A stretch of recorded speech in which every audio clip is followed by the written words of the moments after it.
Ahmedabad crime બ્રાન્ચના જુદા જુદા વિસ્તારમાં દરોડા અમદાવાદથી સમાચાર પ્રાપ્ત થઈ રહ્યા છે। સરદારનગર, નરોડા, દરિયાપુર પોલીસ સ્ટેશન વિસ્તારમાં દરોડા, દેશી અને ઇંગ્લિશ દારૂના અડ્ડાઓ પર ક્રાઇમ બ્રાન્ચના દરોડા, આંકડા અને જુગારધામો પર પણ ક્રાઇમ બ્રાન્ચે દરોડા પાડ્યા છે।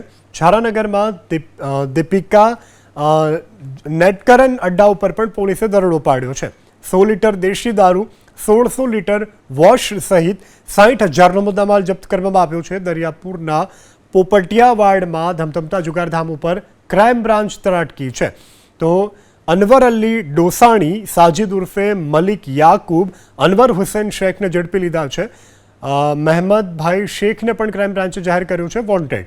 નરોડામાં દેશી દારૂના અડ્ડા ઉપર ક્રાઇમ બ્રાન્ચની ટીમ ત્રાટકી છે। 1.5 લાખનો દારૂ સહિત કુલ 1.40 લાખનો મુદ્દામાલ જપ્ત કરવામાં આવ્યો છે। પોલીસે રણધીર કુમાર ઝાની દારૂના જથ્થાની સાથે ધરપકડ કરી છે।